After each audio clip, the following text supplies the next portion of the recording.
For information Kiran.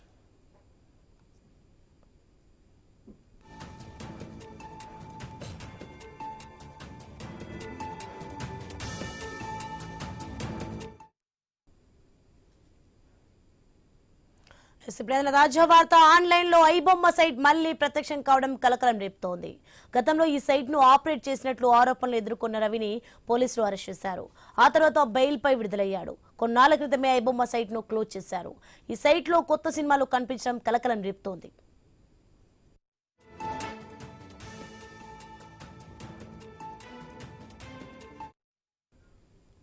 ఇక online లో iBomma site మళ్లీ ప్రత్యక్షం కావడం కలకలం రేపుతుంది. ఆ బ్రేకింగ్ మనం చూస్తున్నాం. గతంలో ఈ సైట్ ను ఆపరేట్ చేసినట్లు ఆరోపణలు అయితే ఎదుర్కొన్న రవిని పోలీసులు అరెస్ట్ చేశారు. ఇక ఆ తర్వాత బెయిల్ పై కూడా విడుదలయ్యాడు. కొన్నాళ్ల క్రితమే ఐబొమ్మ సైట్ ని కూడా క్లోజ్ చేశారు. ఇక ఈ సైట్ లో కొత్త సినిమాలు కనిపించడం కలకలం రేపుతోంది.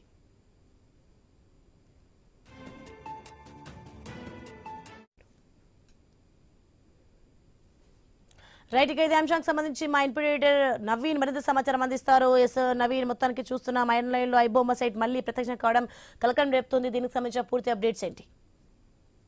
మనం చూడొచ్చు, ఈ రోజు ఐబొమ్మ మళ్ళీ ఒకసారి ఆన్లైన్ లో ప్రత్యక్షమైన పరిస్థితి కాపాడుతుంది. ఎందుకంటే ఇన్ని రోజులు కూడా ఐబొమ్మకు సంబంధించిన పూర్తి స్థాయిలో కూడా రిమూవ్ చేశారు. ఐబొమ్మలో ఉన్న సినిమాలు కానీ ఐబొమ్మ వెబ్సైట్ మొత్తం కూడా రిమూవ్ చేసిన పరిస్థితి కాపాడుతుంది. ఐబొమ్మకు సంబంధించిన రవి కూడా అరెస్ట్ చేసాడు. ఇదంతా తెలుసు, ఎందుకంటే ఐబొమ్మ క్రియేటర్ రవి అని చెప్పేసి కూడా పోలీసులు పూర్తి స్థాయిలో ఆయన అదుపులో తీసుకొని పూర్తిగా ఆ వెబ్సైట్ మొత్తం కూడా క్లోజ్ చేశారు. రవి కూడా ఒక పక్కన బెయిల్ పై బయటకు వచ్చినటువంటి పరిస్థితి కాపాడుతుంది. కానీ మళ్ళీ ఐబొమ్మ ఇప్పుడు ఆ పూర్తి స్థాయిలో మళ్ళీ వెబ్సైట్ లో కనపడడం, అంతేకాకుండా మళ్ళీ దాంట్లో కొత్త సినిమాలు దర్శనం ఇస్తున్నట్టు పరిస్థితి కాపాడుతుంది. ఇది సినిమా ఇండస్ట్రీ పెద్ద భారీ షాక్ అనే చెప్పుకోవచ్చు. ఎందుకంటే సినిమా ఇండస్ట్రీ మొత్తం కూడా ఐబొమ్మ వల్ల అతలకుతలమైంది. చాలా వరకు కూడా సినిమాలు మొత్తం కూడా పైరసీ సినిమాలని చెప్పుకోవచ్చు. పూర్తి స్థాయి కూడా సినిమా రిలీజ్ అయిన వెంటనే అంటే 24 గంటలు గడవ ముందుకే సినిమా ఐబొమ్మలో కనపడేది. ఏ కొత్త సినిమా అయినా సరే ఐబొమ్మలో కనపడేది. అలాంటి వెబ్సైట్ ఎట్టి పరిస్థితుల్లో దాన్ని లేకుండా చేయాలని చెప్పేసి కూడా రవికి సంబంధించి అంటే ఐబొమ్మ క్రియేటర్ ఎవరైతే ఉన్నారో, ఐబొమ్మను సృష్టించిన వ్యక్తి ఎవరైతే ఉన్నారో రవిని అయితే ఎట్టకేల పోలీసులు అరెస్ట్ చేశారు. తను కొన్ని రోజులు కూడా